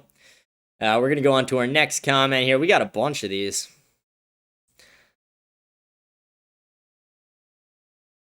What's up, James? New subscriber to your show here. I share your anger regarding Trump and this administration. Let's hope something positive comes of it, for the sake of our country. Yeah, that's what, again, I wasn't trying to be blackpilled yesterday, and I'm sorry if it came off that way. I'm just trying to explain that, where they're failing and where they need to pick things up. And it's very clear that, Charlie Kirk passing is a huge part of this. You know, Charlie Kirk was the direct line between the youth and the president. And Charlie Kirk being gone, I don't think the H-1B comment from Donald Trump saying there's not enough talented Americans to not bring in H-1Bs, I don't think that would have happened if Charlie Kirk was still here. I don't think 50-year mortgages and 15-year car loans would be a thing if Charlie Kirk was still here. He would have been the first person to be like, dude, what the fuck are you doing? But yeah, we need to think positively. We need to think that there is a positive future that could come from this. I'm not 100% sure it's going to come out of Trump's administration, but we can pray and we can hope that it does, and we can use our voices to push for that. So I appreciate your comments. I appreciate your input on this. This is a thread between me and this guy. I just took this as tone policing, if I'm being honest. I'm going to play his through speech, and I'll just read my comments back to him. You can't be pushing isolationism and call yourself a Christian. Turning away people in need is Antichrist. You are America first, yes, but not Christ first. I love you and Jesus loves you. I will keep you in my prayers. Didn't you hear? We're pro-refugee on the show, as long as they're European, skinny, high IQ white refugees. Dude, I just hate I literally said to him, I was like, the Bible respects borders and sovereignty. Then he goes, I can give you scripture, or here, I'll just keep playing his things. I can give you scripture for days on how you are to treat people and about judgment to strangers, but I know you have your agenda of this world. I will pray you see the truth.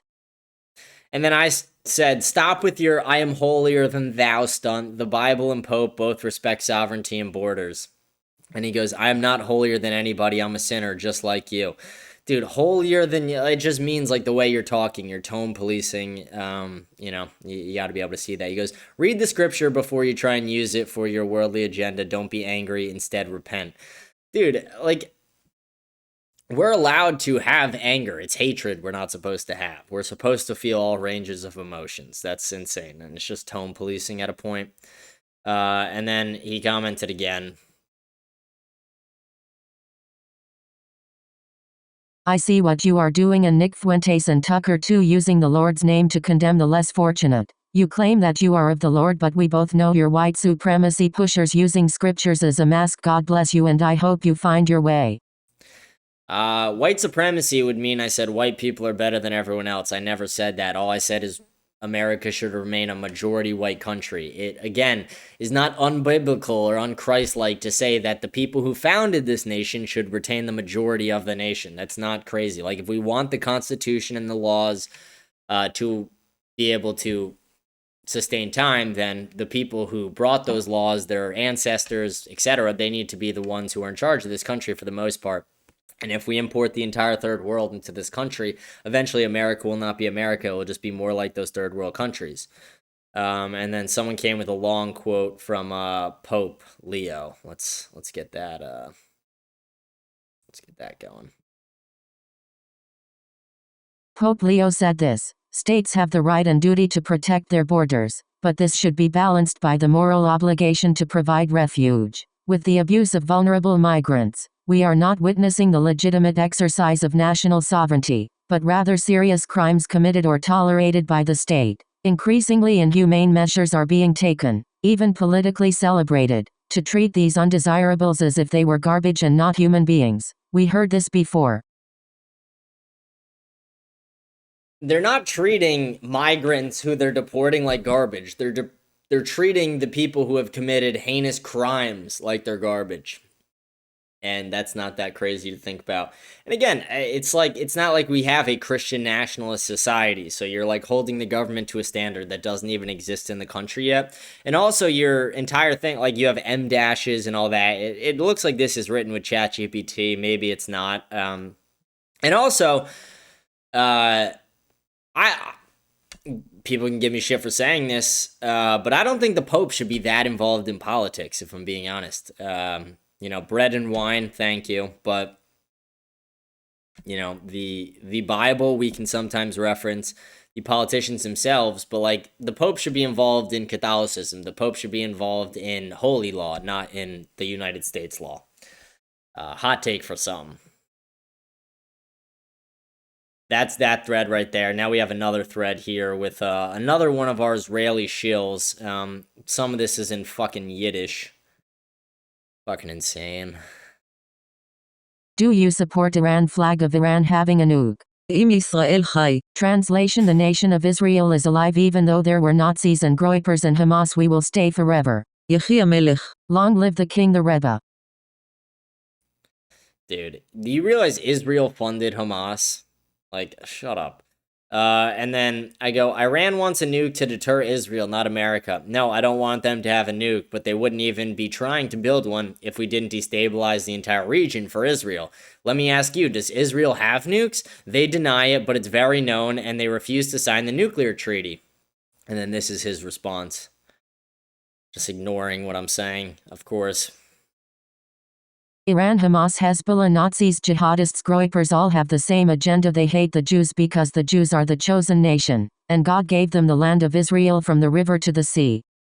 Dude, one thing, the Jews right now are not the Jews of the Bible. That if you respect Christianity in any way, like this Judeo-Christian bullshit that Ben Shapiro pushes, then you would acknowledge that, but you don't actually respect Christianity. You're just a shill. Secondly, the United States and Israel together have funded the majority of all the proxies and terrorist groups that you tried to name. Secondly, when you say Groypers hate Jews, that's also incorrect. Groypers don't hate anybody. Groypers are Catholics. It's a Catholic movement. It's the America First movement, and it's a Catholic movement. And like me, most Groypers do not have any hate in their heart. What we do have is a love for America and a love to put America first. We don't want America to be raped, robbed, and looted by foreign nations or groups that are not working in America's best interest, no matter who the groups are. And I responded saying, "You're so delusional." And then I kind of, I'm just going to play this out loud. This is my response. I do not hate any person or group as a whole. I literally came out and denounced the guy who said that to Portnoy. But I'm not gonna write a blank check of support to a nation that doesn't help us. And I'm not going to allow any group in America to control the government besides the citizens. I love how you ignored the nuke question. And then he goes, "Yeah, I think Israel can have a nuke." And I say, "I didn't ask if they can have one. I asked, do they have one? And you believe they should be, and do you believe they should be signed onto the same nuclear treaty that we are signed into with China and Russia? Or do you think they should remain unsigned like Pakistan and North Korea?" And he goes, "I'm not the spokesperson for the Israeli government." And I said, "No, you are just a shill." And he goes, "You are right about that. So what are you going to do about it?" And I told him, "I'm just going to continue to not take you seriously." That guy's a fucking idiot. He has an IDF picture as his background. And then here, we got a few more. This is from the same holier than thou guy. Christ is king above everything. That includes the Catholic Church and the Pope, and also above USA. God bless you. Yeah, I never disagreed with that. Here's another one from him. Knowingly using the scripture for a worldly agenda is very destructive. I'll pray the Lord grants us more discernment. Where did I use the scripture to push a worldly agenda besides saying that the Bible respects borders? Like, literally, it's just so fucking contradictory of you. We got some more comments from people. Here we go. Give me a second.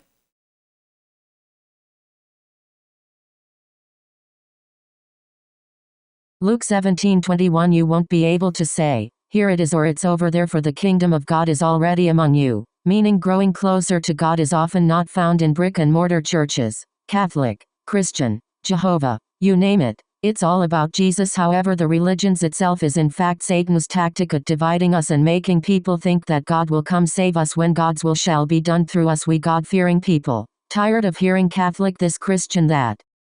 I've been saying for a little bit now that, again, I said for a while, I'm like, if you're not Catholic, you're going to hell, and that is a Catholic belief. But at the same time, I think that all Christians, anyone who accepts Jesus Christ as their Lord and Savior, needs to come together, work together to put America first, save Christianity, save the church. We're seeing a huge revival in the church. That's awesome. Let's see, what else did you say?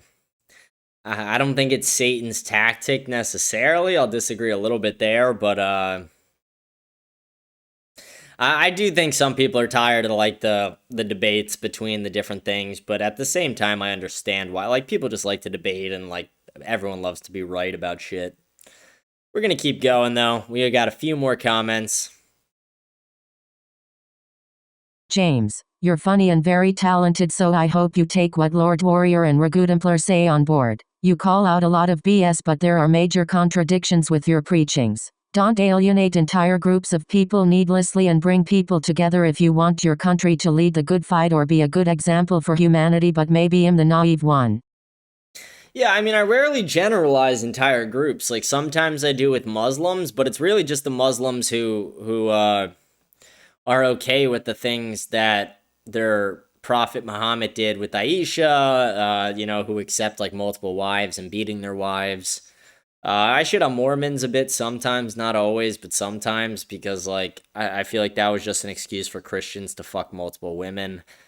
It's not that you're naive, it's just that the reason I don't agree with the first guy, the Lord Warrior guy, is because, again, it's just like, I hate the tone policing, I am holier than thou bullshit. It's like, dude, no offense, don't tell me what to, don't try and police my words. It's just like kind of ridiculous. Here's Here's where Fidel was responding. This is where we get back to Fidel.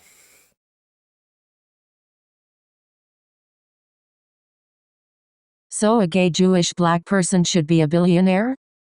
Dude, you're not understanding. It's not like I said. It's hard to get a job unless you're gay, Jewish, or black. And dude, billionaires. Like, how often do you see somebody who is like, yeah, I got a job and I became a billionaire through this job? Like, it's no. You started a company and you became a billionaire.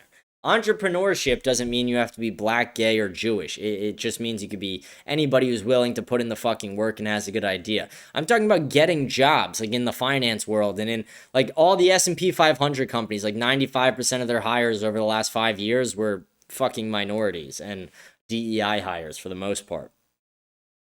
You said Israel broke the deal with Palestine multiple times. Number 1, you mean Hamas. Number 2, Hamas breaks it every time and the New York Times says Israel broke the deal and you all of the sudden believe them. Number 3, I understand why you don't say Hamas and not Palestine. I would explain, but I think you're smart enough to know what I mean. And I explained this back to him. I will just play my comment audio instead of just reading it. This is what I responded. How did Hamas break the deal when 2 IDF soldiers ran over a bomb in a bulldozer, and then Israel started bombing Palestine? The reason I say Palestine instead of Hamas when I referred to the peace deal is because Palestine will outlive Hamas. I'm not pro-Hamas, and I believe they will inevitably be removed. But Palestine deserves a state, and the peace deal in the long run will be between Israel and Palestine, not Israel and Hamas. Yep. Here we go. Here's from our Gen X listener again. And then we'll go back to Fidel, I think. Gen Xer here again. We're all being fucked. W metal shavings as lube. Fuck man, at least spit on it. He gave us a lot of hope and it completely turned to a mountain of shit. I'm disabled. Multiple sclerosis. And I work a full-time job as a heavy diesel mechanic. Good for I you. figured or hoped once he got in life would get a little better or easier. Hell no. It's far worse. I'll definitely pray for you to hope all that gets better. That's terrible that you're dealing with that. I'm sorry about that. That's terrible. I'll definitely pray for you. Yeah, I was hoping it would get better too. I like how you started that. We're all being fucked with metal shavings as lube. Fuck man, at least spit on it. Yeah, we're being raped right now, and they're just raw dogging it. You know, no lube, no condoms, nothing. We're just being fucking raped. Now we're back into Fidel. These are our last few comments, and then we'll go into our YouTube comments. I think we only had like 1 or 2 there. And yes, I do live in the United States and I am a proud American. I love the country and the people. I also support her allies. You don't have to write a blank check of support to the allies. I don't get that. But that makes me happy to know you're an American, not an Israeli commenting on my show. Let's see. Here's your last comment. You said, we should give the Palestinians a state, but we gave them Gaza, and they turned that place into a hellhole, with a tunnel system bigger than New York City subway system, and then they launched the October 7th massacre. So we should give them a state so they can launch an even bigger massacre. Explain. Because the people of Gaza voted for Hamas to do what they did on October 7th, so why, when we give them a state, would they do any differently? Because, dude, you're forgetting the fact of the entire history of the Middle East and why they elected Hamas in the first place. Like, I don't like Hamas, but they elected Hamas because Israel has been fighting them in wars for decades now. I mean, that's not like crazy new information. And a 3-state solution would fix that. If you gave Christians a part of the Holy Land, you had Israel there, and you gave Gaza City to the Palestinians, a 3-state solution. Yes, in the very short term, there would be overwhelming backlash from specifically Israel. But, and then why do you say, like, wait, let me go back to that for a second. Why should we give them a state? Like, so are you an Israeli? Like, you say you're an American, but then you say we, so that's fucking, I just noticed that. That's weird. But a 3-state solution in the long term would create a lot of peace. The 3 religions would be able to coexist if they all had, you know, their own states, and then there was one neutral state, because they all do have some ties to the Holy Land, and denying that is not good for anybody. And also, a lot of Orthodox Jews in America even agree with me that Israel should not be a Jewish state. They think it actually directly contradicts their beliefs in the Bible, or in the Old Testament. But yeah, realistically, there should be a peace deal. But you have to understand, like, why Palestine ended up how it is, and like with Hamas and the tunnel system, it's because they've been fighting Israel for generations, basically, and they are a much smaller nation with much less support and weapons, etc. You know, Israel literally has Big Brother United States who's backing it up. How are they supposed to defend themselves without that? So it's like, again, I'm not siding with them. I'm not pro Hamas at all. I literally have said on this show that Israel could take out every single Hamas terrorist and I'd be fine with it. But where I draw the line is when women and children are killed and buildings are just torn down for no fucking reason. And then Israel is then going to say, oh, they're violating the agreement when they haven't given us all the dead hostages yet. But the dead hostages are under the rubble of the buildings that you guys fucking crushed. So it's like it takes time to clear that away to get the hostages back. And it's like, for you to say that they're the ones who, like, one thing, I don't give a shit what the New York Times says. I rarely pay attention to the New York Times. I look at independent journalists. I look at the journalists who are on the ground, and I've seen the videos and I've seen the reports. And 2 IDF soldiers ran over a bomb, accidentally killed themselves, and then Israel started a bombing campaign that lasted overnight in Gaza City. It's like, how do you guys justify that? How do you justify 2 Israeli soldiers accidentally killing themselves, then blaming it on Hamas, saying Hamas shot them from a tunnel with an RPG? Proven to be untrue. Even the Pentagon said that. United States Pentagon. And then it's crazy because it's like when Hamas has allegedly violated the peace deal, the Pentagon and the United States speak out against it. But then when Israel does, the Pentagon, or allegedly does, the Pentagon and the United States don't speak out about it. You have to be able to see the double standard. And if you're an American, again, put your American identity first. I'm going to guess you're Jewish by the way you fucking suck the dick of Israel. I'm not trying to be a dick to you. But you get what I mean. It's kind of fucking ridiculous at a point. Let's see, was that all the comments? I think that was all the comments we had on Spotify. Let's go over to our YouTube comments. I really think we only had one. Let's see. Someone goes, I'm still paying my college debt, and this liar in chief is spitting on all Gen Z and future generations. Yeah, it's definitely happening. Right now, Donald Trump is literally spitting at the younger generations. He is pissing on us and telling us it's rain. It's bullshit what's happening. We're getting lied to, raped, robbed, and looted. And it's not to say that there's zero positives, but there's not a lot compared to the negatives. Hope you guys have enjoyed the show so far. That's been the entire episode of America Unfiltered. We are going to sign off for the day. Tomorrow will be our casual Friday show. Please remember to like, smash the follow button, rate the show 5 stars on Spotify, subscribe on YouTube, leave a comment, let me know what you think about the show. We'll read the comments at the end of tomorrow's show on Friday. We'll have a fun stream tomorrow. Hope you guys do have a blessed night, a blessed evening, and I will see you guys tomorrow on Friday.